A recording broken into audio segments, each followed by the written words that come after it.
ওরস কিভাবে করতে হয়, কিভাবে সাজাইতে হয়, সেগুলো জানার জন্য এই ধরনের উরস পাক আমাদের জন্য মডেল, আমাদের জন্য শিক্ষা। আল্লাহর মাহবুব বান্দাদেরকে স্মরণ করা এবং মাহবুব প্রিয় বান্দাদের ইন্তেকালের দিন, ওনাদের আগমনের দিনগুলোকে স্মরণ করা, ইয়াদ করা, এটা আল্লাহ এবং রসুলের নির্দেশ। খুদ আল্লাহ নিজেও কোরআনে পাকে বিভিন্ন আম্বিয়া ইকরামদের জীবনী ইতিহাস কোরআনে পাকে তুলে ধরেছেন। আল্লাহর অনেক প্রিয় বান্দাদের আলোচনা, ইতিহাস কোরআন শরীফের মধ্যে তুলে ধরা হয়েছে, কারণ এদের ইতিহাস জীবনের মধ্যে আমাদের জন্য চলার অনেক কিছু নিহিত আছে। আসসালামু আলাইকুম ওয়া রাহমাতুল্লাহি ওয়া বারাকাতুহু।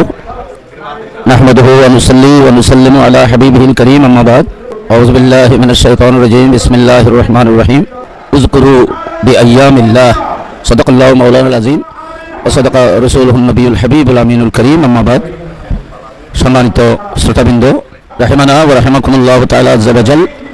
দেশে প্রবাসে যারা আমাদের এই আলোচনা শুনতেছেন, সবাইকে অন্তরের গভীর থেকে মোবারকবাদ, ধন্যবাদ জানাচ্ছি। সকলের দীর্ঘায়ু কামনা করছি, সকলের সুস্থতা কামনা করছি এবং আল্লাহর দরবারে উত্তর সমৃদ্ধি কামিয়াবির জন্য ফরিয়াদ করছি। আজকে রমজান শরীফের 25শে রমাদান, আগামীকাল লাইলাতুল কদরের রজনী। আজকের এই মোবারক রাতে অনুষ্ঠিত হচ্ছে সুলতানুল ওয়াইজিন হুজুর আল্লামা কাজী হাসানুজ্জামান হাশমি রহমতুল্লাহ আলাইহির পবিত্র উরস পাক এবং আমিন মিল্লাত হযরত আল্লামা আমিনুল ইসলাম হাশমি রহমতুল্লাহ আলাইহির পবিত্র সালানা উরস পাকের অনুষ্ঠান চলতেছে। এখানে অগণিত উলামায়ে আহলে সুন্নাত, যুগশ্রেষ্ঠ উলামায়ে আহলে সুন্নাতের আগমন, অগণিত সুন্নি জনতার আগমন, শরীয়তের দেওয়া নির্দেশ এবং নিয়ম মোতাবেক দরবারে হাশমি আলিয়া শরীফের মধ্যে পবিত্র উরুস শরীফ যথানিয়মে উদযাপিত হচ্ছে। অগণিত উলামায়ে কেরামের উপস্থিতিতে এবং আলেম পরিবার, এটা হাসানুজ্জামান হাশমি রহমতুল্লাহ আলাইহি হাশমি পরিবার, আহলুস সুন্নাত ওয়াল জামাতের জন্য যারা জীবনকে উৎসর্গ করেছেন এবং যাদের খেদমত অনস্বীকার্য, গোটা বাংলাদেশে নয় বিশ্বে যাদের সুন্নিয়তের খেদমত সম্পর্কে সবাই অবগত, গোটা বিশ্বের মধ্যে যাদের যে পরিবারকে সবাই শ্রদ্ধা সহিত জানে এবং তাদের পরিচিতি সমাদৃত গোটা পৃথিবীব্যাপী, গোটা বিশ্বের সুন্নি জনতার জন্য এটা একটা মডেল। পবিত্র উরস পাক কীভাবে সুসম্পন্ন করতে হয়, আল্লাহর ওলিদের উরস পাক কীভাবে হয়, কীভাবে এগুলো আয়োজন ব্যবস্থাপনা করতে হয়, এগুলো জানার জন্য এটা একটা বড় মডেল, সুন্দর ব্যবস্থাপনা।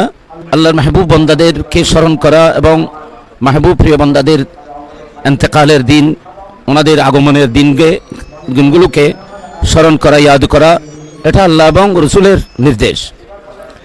স্মরণীয় এবং বরণীয় বুজুর্গানে দিন, এদের দিনকে, এদের আগমন প্রস্থানের দিনগুলোকে স্মরণ করতে হবে। যাদের জীবন মানুষের জন্য, যাদের জীবনের মধ্যে আদর্শ নিহিত আছে, এ ধরনের আউলিয়া ইকরাম বুজুর্গানের দিনকে স্মরণ করতে হবে। বিশেষ করে ওনাদের জীবনে আলোচনা করার জন্য ওনাদের মৃত্যু দিবস, জন্মদিবস এগুলোকে উদযাপন করা হয়। উদ্দেশ্য হয় এদের জীবন থেকে মানুষকে শিক্ষা গ্রহণ করা, মিল্লাত মাযহাবের খেদমতের জন্য ওনারা যেই কোরবানি, যে ত্যাগ পৃথিবীতে রেখে গেছেন, এগুলোকে স্মরণ করা। লাকাদ কানা ফি কাসাসিহিম ইবরাতুন লিউলিল আলবাব। আল্লাহর এই প্রিয় বান্দাদের জিকিরের মধ্যে, ইয়াদের মধ্যে মানুষের জন্য অনেক কিছু শিক্ষার, জানার অনেক কিছু নিহিত থাকে।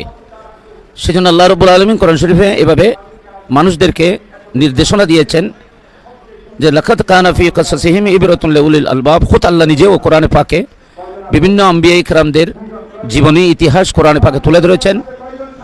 আল্লাহর অনেক প্রিয় বান্দাদের আলোচনা, ইতিহাস কোরআন শরীফের মধ্যে তুলে ধরা হয়েছে, কারণ এদের ইতিহাস জীবনের মধ্যে আমাদের জন্য চলার অনেক কিছু নিহিত আছে।